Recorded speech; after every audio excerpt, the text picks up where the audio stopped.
रमेश सूरत के एक आम इंसान थे। वो एक साधारण जीवन जीते थे और अपने छोटे किराना दुकान का संचालन करते थे।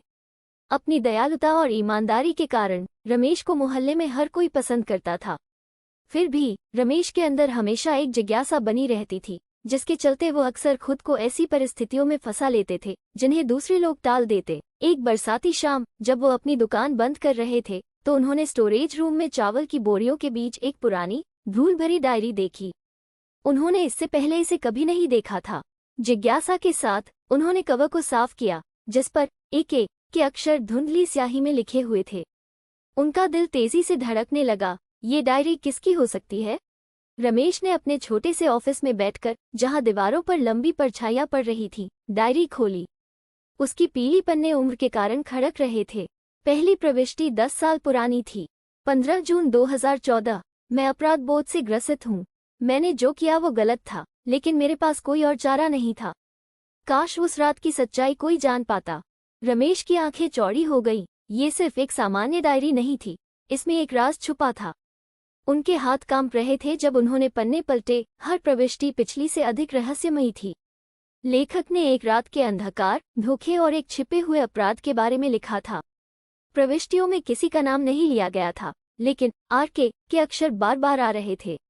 RK कौन था और उन्होंने क्या किया था? रमेश पढ़ते चले गए। डायरी में एक घनिष्ठ मित्रों के समूह का वर्णन था। अजय, रमेश अपना नाम देखकर उनकी रीढ़ में सिहरन दौड़ गई। किरण और अजनबी कहे जाने वाले किसी व्यक्ति का। यह उन लोगों की बातों का उल्लेख करता था जो वे एक पुराने परित्यक्त हवेली में शहर के बाहरी इलाके में किया करते थे। वहां वे विभिन्न विषयों पर चर्चा करते थे, लेकिन एक रात कुछ भयानक हुआ। 2 सितंबर 2014। उस रात के बाद अजनबी कभी नहीं आया। RK और मैंने सब कुछ गुप्त रखने का निर्णय लिया, लेकिन मैं अब और यह बोझ नहीं उठा सकता। मुझे डर है कि सच्चाई बाहर आ जाएगी और हम सभी को इसकी कीमत चुकानी पड़ेगी। अब रमेश पूरी तरह से मग्न हो गए थे। जितना वो पढ़ते गए, उतना ही वो यह मानने लगे कि डायरी में उल्लेखित RK वो नहीं, बल्कि कोई और था जिसका नाम उनसे मेल खाता था।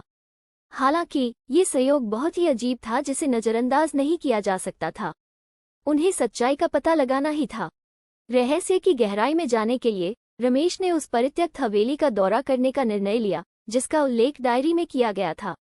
अगले दिन वो सूरत के बाहरी इलाके में चले गए। हवेली सुनसान खड़ी थी। उसका कभी शानदार चेहरा अब टूट चुका था और घास फूस से घिर गया था। जब उन्होंने अंदर कदम रखा तो फर्श के तख्ते उनके वजन के नीचे चरमरा रहे थे और एक बदबूदार गंध हवा में फैली हुई थी।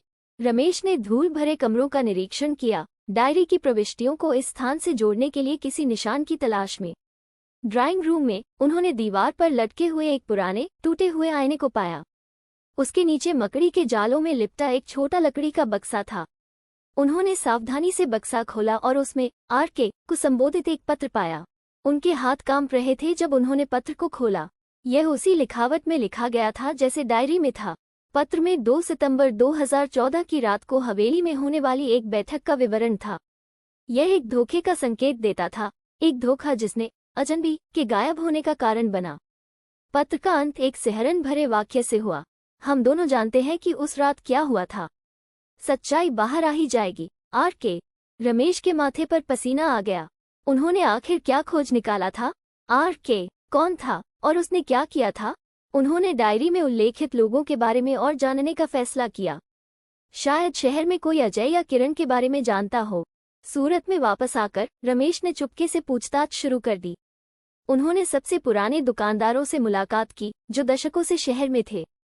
कई दिनों की पूछताछ के बाद आखिरकार उन्होंने एक बुजुर्ग को पाया जो अजय को याद करता था। अजय एक बहुत ही होशियार युवक था, बुजुर्ग ने कहा। उनके स्वर में उदासी की झलक थी। लेकिन वो अचानक 10 साल पहले गायब हो गया। कोई नहीं जानता कि उसके साथ क्या हुआ। और किरण? रमेश ने पूछा, अपनी घबराहट छिपाने की कोशिश करते हुए। किरण? हाँ, किरण अजय का करीबी दोस्त था, लेकिन अजय के गायब होने के बाद वो बदल गया, शांत हो गया, एकांतप्रिय हो गया। कुछ कहते हैं कि वो किसी दूसरे शहर चला गया, लेकिन मुझे लगता है कि वो सब कुछ भूल जाना चाहता था। रमेश का दिमाग तेजी से काम करने लगा। पहेली के टुकड़े एकत्रित हो रहे थे। क्या अजय वही अजनबी हो सकता था जिसका उल्लेख डायरी में किया गया था? क्या RK उसके गायब होने के लिए जिम्मेदार था? और अगर ऐसा है तो क्या किरण भी इसमें शामिल था? किरण का पता लगाने के लिए रमेश ने अपनी सारी संसाधनों का इस्तेमाल किया। हफ्तों की खोज के बाद उन्होंने किरण को सूरत से दूर एक छोटे से गांव में पाया। रमेश ने उसे सामना करने का फैसला किया। जब रमेश ने किरण से मुलाकात की तो वो उसकी उम्र देखकर चौंक गए। किरण की कभी चंचल आंखें अब बुझ गई थीं और उसकी आवाज में कंपन था। तुम यहाँ क्यों आए हो? किरण ने पूछा। उसकी आवाज में चिंता थी। मुझे ये डायरी मिली, रमेश ने उसे दिखाते हुए कहा, और मुझे विश्वास है कि तुम जानते हो कि अजय के साथ क्या हुआ था। किरण का चेहरा पीला पड़ गया। वो डायरी की ओर देखने लगा। उसकी आंखों में डर भर गया। मुझे नहीं पता तुम किस बारे में बात कर रहे हो, उसने बड़बड़ाया, लेकिन रमेश उसकी आंखों में सच्चाई देख सकते थे। किरण, कृपया, मैं यहाँ तुम्हारा न्याय करने नहीं आया हूँ। मैं बस सच्चाई जानना चाहता हूँ। उस रात क्या हुआ था? किरण ने गहरी सांस ली। उसकी आंखों में आंसू भर आए। वो एक हादसा था। हम बस बात कर रहे थे, जैसे हम हमेशा करते थे। लेकिन उस रात चीजें हाथ से निकल गईं। अजय और आर.के. में झगड़ा हो गया। मुझे याद भी नहीं कि यह किस बात पर था, लेकिन ये जल्दी ही बढ़ गया। जब तक हमें पता चला, अजय जमीन पर पड़ा हुआ था और वो हिल नहीं रहा था। रमेश का दिल तेजी से धड़कने लगा। और आर.के. घबरा गया। हम दोनों घबरा गए। हमें नहीं पता था कि क्या करना है, इसलिए हमने सच्चाई को छिपाने का फैसला किया। हमने इसे इस तरह बनाया कि अजय शहर छोड़कर चला गया था, लेकिन अपराध बोध, वो कभी नहीं गया। रमेश ने राहत और दुख का मिश्रण महसूस किया।